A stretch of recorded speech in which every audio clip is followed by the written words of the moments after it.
ठाकुर जी का तीसरा स्वरूप है आनंदम परमानंदम। ठाकुर जी आनंद स्वरूप है। श्रीनाथ जी का स्वरूप परमानंद प्रदान करता है। एक भुजा ऊपर है और दूसरी भुजा कमर पर है।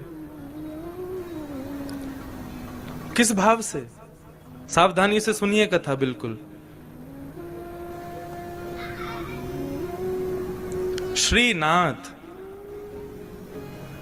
श्री यानी राधा, श्री यानी श्री किशोरी जी, श्री यानी श्री लाडली जी, और श्री लाडली के संग युक्त होकर के जो नाथ विराजमान है वो है श्रीनाथ। दिन है अपने पास, खूब भाव से सुनो कथा। वृंदावन में जो दर्शन नहीं है वो दर्शन श्रीनाथ जी में है। कैसे? आप लोग सब बाहर से पधारे हैं, इसलिए मैं जो अपने गुरुजनों से, जो अपने बुद्धिजीवियों से जो मैंने सुना तो मैं कह दूं यहां पर। वृंदावन में किशोरी जी ठाकुर जी के बगल में विराज रही हैं और स्वरूप में नहीं है, केवल नाम के रूप में श्री राधा रानी विराजती हैं वृंदावन में।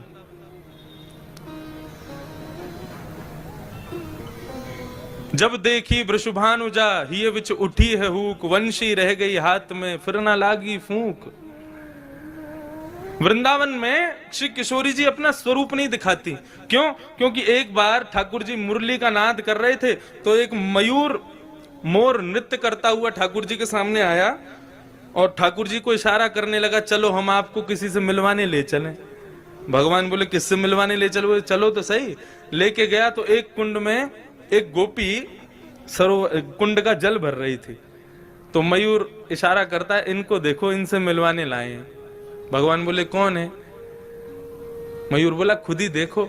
अब ठाकुर जी खूब उमड़ घुमड़ करके वेणु बजा रहे हैं, ऐसे ऐसे तान बजामे कि भाई ये घूम के गोपी देखे तो इसका चेहरा दिखे। लेकिन वो गोपी अपने कार्य में व्यस्त थी। लेकिन जैसे ही कार्य पूरा हुआ और जैसे ही उसने गागर में जल भर के जैसे ही अपने मस्तिष्क पर धारण किया और कार्य पूरा करके जैसे ही पीछे मुड़ी ठाकुर जी की ओर देखा, तब ये पद गाया। बोले जब देखी वृषभानुजा, वो कोई गोपी नहीं है, श्री राधा रानी है। जैसे ही उनका दर्शन किया तो ठाकुर जी बंशी बजाना भूल गए। मतलब उंगलियां तो नर्तन कर रही हैं लेकिन फूंक नहीं निकल रही हृदय से। इतनी सुंदर श्री किशोरी जी। तो जैसे ही देखा कि भैया ये वेणु, ये क्या वेणु पे केवल उंगलियां घुमा रहे हैं, बजा क्यों नहीं रहे? तब किशोरी जी को लगा अरे हमारे स्वरूप में मोहित हो गए। सो किशोरी जी ने घूंघट कर लिया। तब से आज तक श्री लाडली जी वहां घूंघट करके बैठी हैं। क्यों? बोले यहाँ पर भक्त दर्शन करने आएंगे ठाकुर जी का, और यदि मैंने घूंघट ऊपर कर लिया तो ये तो मुझे देखते रहेंगे, भक्तन ने तो देखेंगे ना। तो यहाँ हमारे श्री किशोरी जी घूंघट करके बैठी हैं। लेकिन नाथद्वारा में किशोरी जी कहाँ है? नाथद्वारा में लाडली जी कहाँ है? ये जो स्वरूप है ये श्री लाडली जी का है। एक स्वरूप नहीं है श्रीनाथ जी। ये दोनों स्वरूप जब प्रेम में उन्मुक्त होकर के एक हो गए तब श्रीनाथ स्वरूप प्रकट हुआ। अपनी पूर्ववर्ती कथा में भी मैं बता रहा था कि जब रास करते हैं ठाकुर जी तो दोनों के अंग का स्वरूप क्या होता है? बोले श्री किशोरी जी तो ऐसे नृत्य करती हैं, ये भाव है उनका, ये सदैव ऐसे ही नृत्य करती हैं। और श्री ठाकुर जी दोनों श्री विठलनाथ के रूप में जैसे दोनों कमर पर हाथ रख करके और इस प्रकार से ठाकुर जी नृत्य करते हैं। कभी आप रासलीला देखो तो कान्हा मोर बन आया, कैसे आवे? यूं ही तो आवे, अपने कंधे पे हाथ रख, अपने कमर पर हाथ लगा के। तो ठाकुर जी ज्यादातर नृत्य ऐसे ही करते हैं। अब नृत्य करना नहीं आता, नहीं करके बता देता मैं। अब भाव यही है कि बार बार ठाकुर जी नृत्य करते करते ऐसे ही हो जाते हैं, और श्री किशोरी जी ऐसे ही नृत्य करती हैं। एक दिन किशोरी जी जब नृत्य कर रही तो ठाकुर जी बोले आज तो आप बहुत ही सुंदर लग रही हो। तेरो मुख नीको कि मेरो मुख किशोरी राधे। ठाकुर जी दर्पण देखें, दर्पण में किशोरी जी, जब ठाकुर जी और किशोरी जी दोनों देखें तो ठाकुर जी कहें, अच्छा लाडली जी यूं बताइयो, तुम्हारो मुख सुंदर है कि मेरो मुख सुंदर है?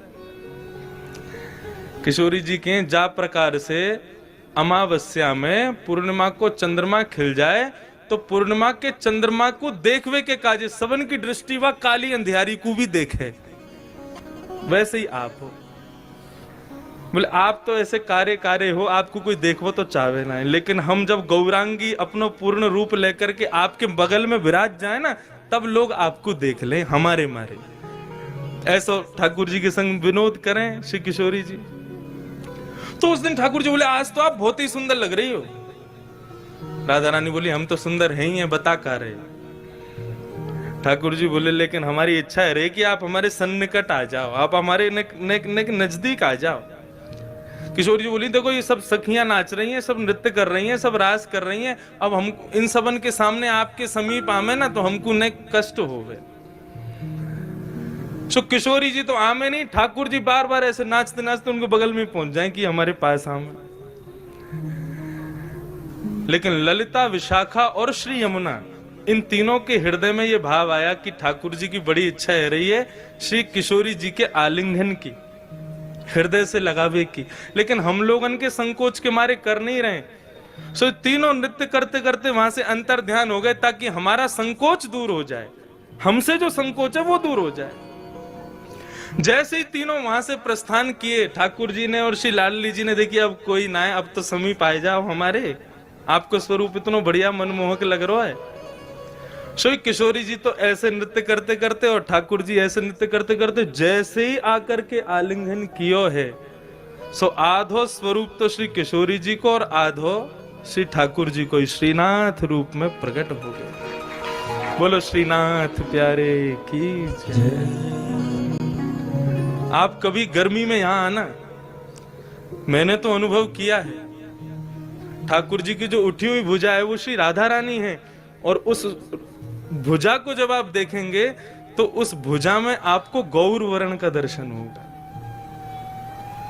अभी तो ठाकुर जी ने पूरा अंग ढका, केवल मुखमंडल दिखाते हैं, लेकिन कभी गर्मी में आप आओगे तब ठाकुर जी के श्री अंग का दर्शन कीजिएगा, आपको श्री किशोरी जी भी दिखेंगे।